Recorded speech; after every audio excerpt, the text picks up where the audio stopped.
All right, guys, I'm going to continue our story of Stink, the Incredible Shrinking Kid. Our chapter today is called The Famous Jameses.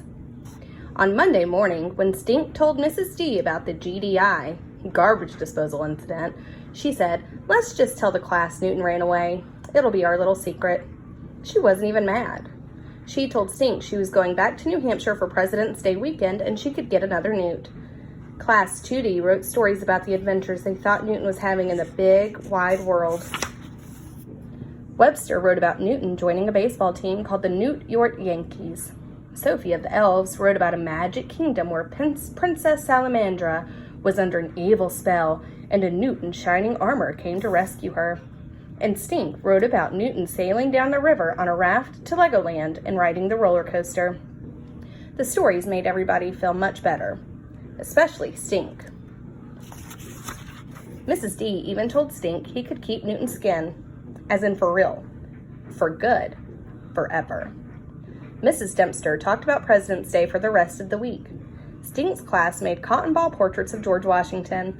They made milk carton and pretzel stick log cabins in honor of Abraham Lincoln. Everybody said how tall Abe was, how tall his hat was. Tall, tall, tall. They acted like Abraham Lincoln was a giant. "What's so great about living in a log cabin?" Stink asked Webster. "Lincoln carved his math problems on the walls right into the logs." "He should have gotten in trouble for writing on the walls," Stink said. All week, nobody said a word about Stink's favorite president, James Madison. Not one peep. James Madison had a birthday too, March 16th.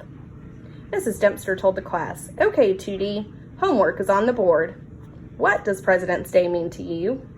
I know, said Calvin.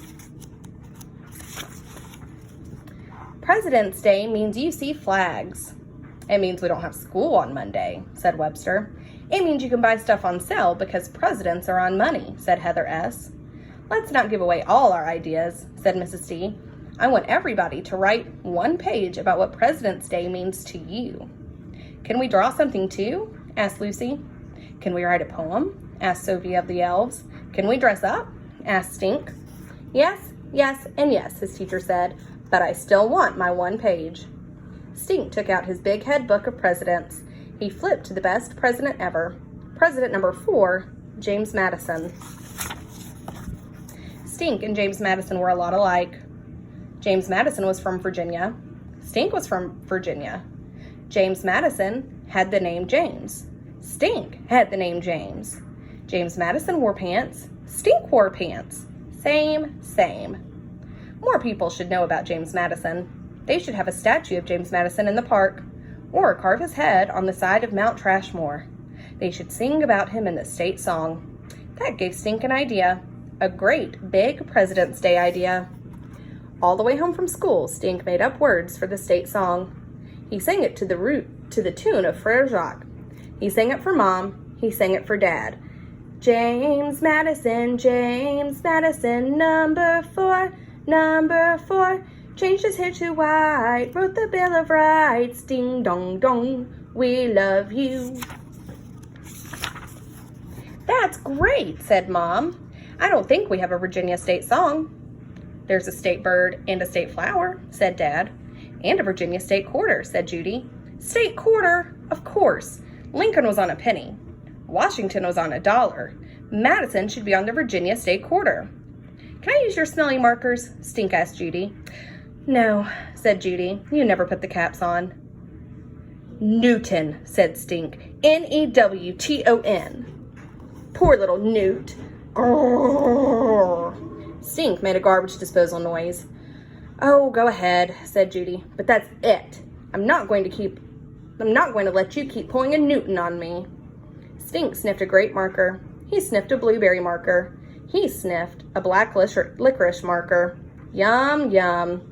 He drew an outline of James Madison's head. On either side of it, he drew a quill pen and a number 4. Below it, he wrote E pluribus constitution. Then he wrote a letter to the governor. "Dear Mr. Governor, you should make a James Madison Virginia State quarter. James Madison is way better than ships. Please tell me when you make the new quarter. I am in 2nd grade at Virginia Dare School. I have a bossy big sister and a cat named Mouse, and I had a newt that reached the end of his life cycle. Signed, James E. Moody. P.S. Did you know you are a governor of a state with no song? And that's the end of our chapter. The chapter that we'll read tomorrow is called Tumble, Fluff, Shrink. I wonder what that chapter will be about. You'll have to come back tomorrow to find out. Bye, guys.